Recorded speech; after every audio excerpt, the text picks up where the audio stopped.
Hi, I got a pop quiz for you. Do you know who Koji Minura is? How about John Boyle? Do you know what Koji Minura and John Boyle have in common? Well, Mr. Minura is a paleontologist, somebody who studies rocks and fossils. And long before last year's horrific earthquake and tsunami occurred in Japan, he tried to warn people that this thing was very likely. It doesn't appear anybody took him seriously. At least Mr. Minura doesn't think so. Now everybody wants to talk to him. And he says, well, it's too late. It already happened. Now John Boyle has master's degrees in statistics and operations research and in actuarial science. He's a strategy consultant working with government and private sector clients. He's an adjunct professor of mathematics, and he's the author of dozens of articles and speeches on the unaffordability and oppressiveness of government in no other place than America. He's been trying to warn us for over 30 years of an earthquake and massive tsunami of a different nature. And I want to tell you folks, you've been asleep at the wheel. Now John has been trying to warn us, and we have him here today with us, who wants to talk to us about what's coming. Pay attention. Here's John. Today's commentary will deal in facts, hard, cold facts. No anecdotal silliness, no political nonsense, just facts. So since I teach mathematics, I should be used to that kind of conversation. First topic I'm going to talk about is America's unaffordable and oppressive government. The cost of government is too high, federal, state, and local, when you add it all up. I've been writing about this since the late 1980s. It's been obvious to me that government was headed for trouble when I was looking at Social Security, and when I was looking at Medicare costs, and when I was looking at the fact that they were not funding these costs, that there were no reserves to pay for these costs, and when I looked at the fact that many government employees can retire after 20 or 25 years and have 40 or more years of retirement at 80% of their pay with very good medical benefits. So we have two topics today: America's unaffordable and oppressive government debt, and America's unaffordable, oppressive, and lousy healthcare system. And again, we're going to deal in facts.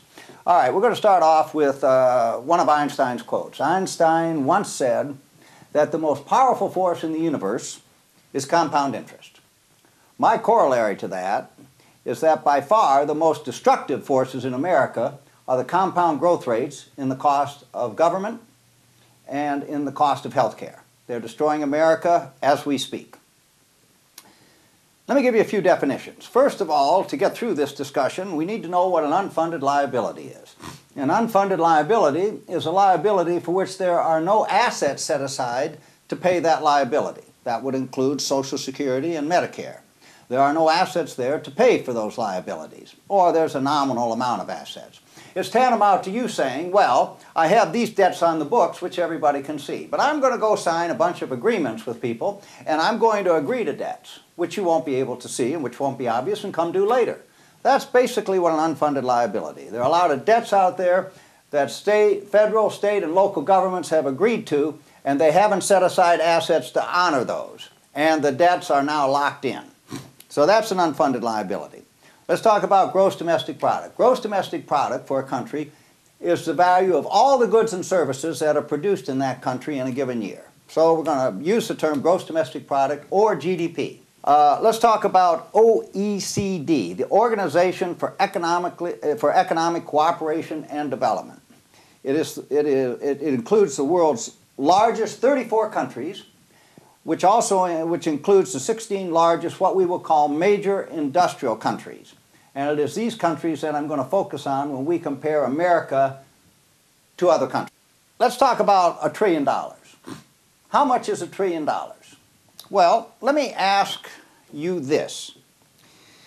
What weighs more, an 1,100-foot-long Nimitz aircraft carrier, the largest aircraft carrier in the history of the world, which holds 80 aircraft, 5,000 sailors and Marines, and weighs 102,000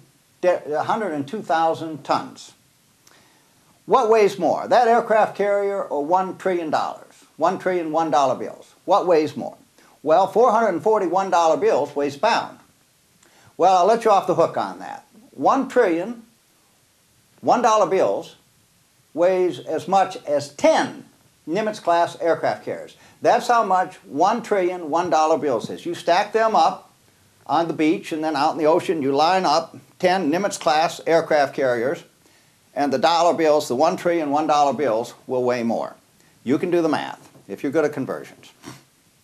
Government debt. Let's talk about debts on the books versus the real debt. The real debt includes the unfunded liabilities. Now what you hear about is $15 trillion on the books. $15 trillion that shows up on the debt clock. That's only a small percentage of the debt. But let's look at that $15 trillion. Then you hear that that's, well, $48,000 for each American, or about $160,000 for each American family. All right, that's a lot of debt. Okay, now let's take that $15 trillion debts and add the unfunded liabilities, which is $58 trillion. We have $51 trillion in unfunded liabilities for the federal government. That includes $8 trillion for Social Security, $38 trillion for Medicare, and $5 trillion for retirement benefits for federal employees. And then we have $7 trillion for state and local governments. So it's $58 trillion, and then you add that to the $15 trillion, and you get $73 trillion, or $73 trillion in unfunded liabilities, or $73 trillion in government debt. That's $230,000 per American, or $775,000 per American family. Our children are not going to pay that. It is not going to get paid. Our children and grandchildren are not going to pay it. It ain't going to happen. So we better start thinking about what we're going to do to keep from having our children just pull the rug out from under us.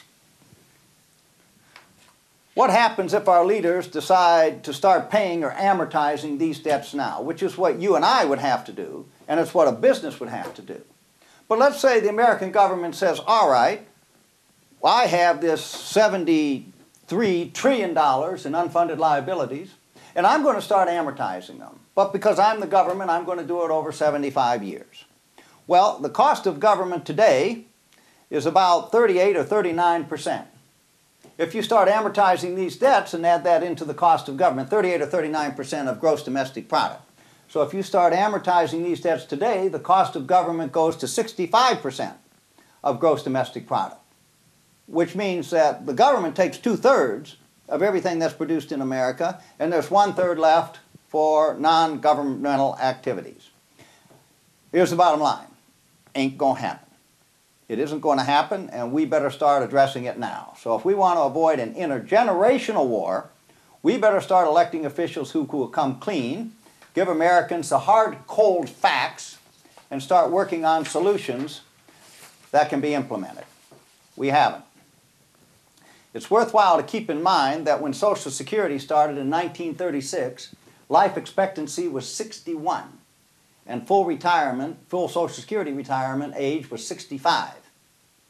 So there were a lot of people who were not making it, in fact, to Social Security. Now life expectancy in America is 78, and Social Security retirement age is 66. Now let's address the comment I hear all the time from baby boomers who are retiring when there's discussions about reducing Social Security benefits and reducing Medicare benefits. What do they say? They say, I paid into Social Security and Medicare all my life.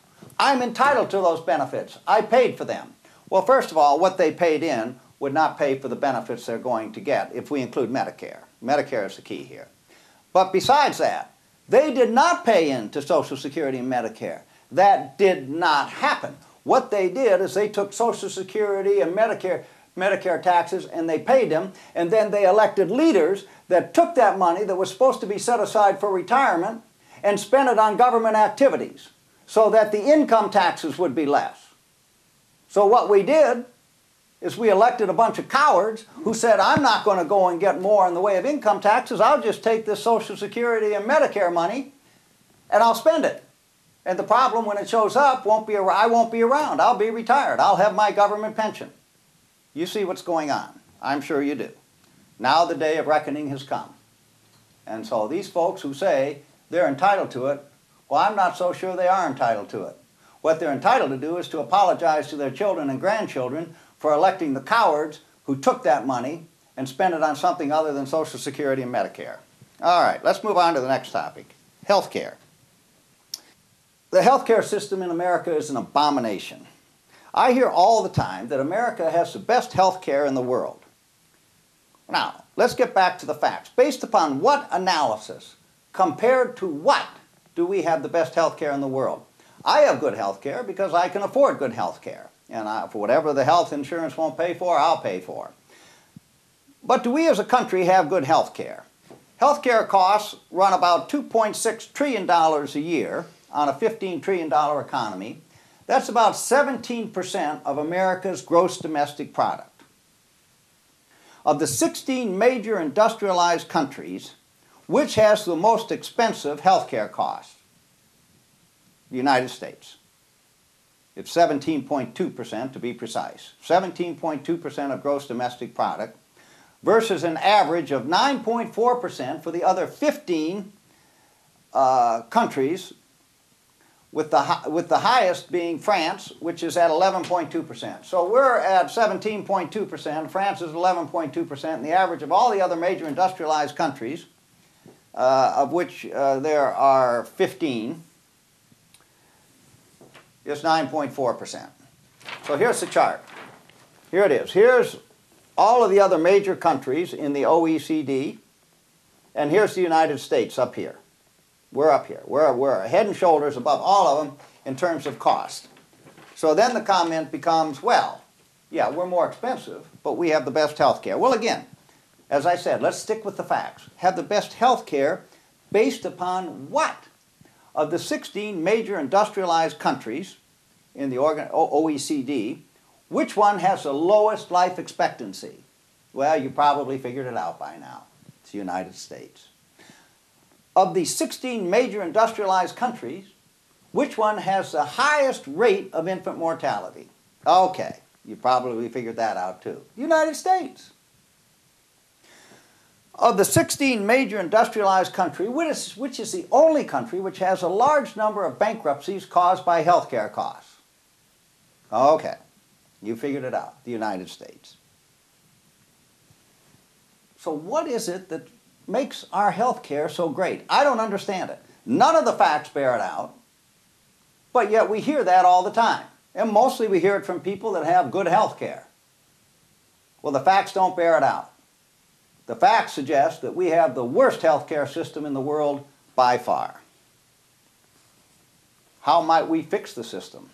Well, it might help if our political and health care overseers stopped using anecdotal examples to condemn all other health care systems and started looking at how other countries get better overall health care results with, on an average, half the cost.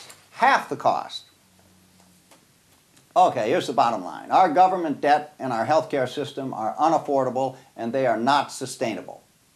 I invite anybody who listens to this commentary to check out my statistics and then challenge and replace the lousy government and health care leaders who are sending America to hell in a handbasket. Thank you.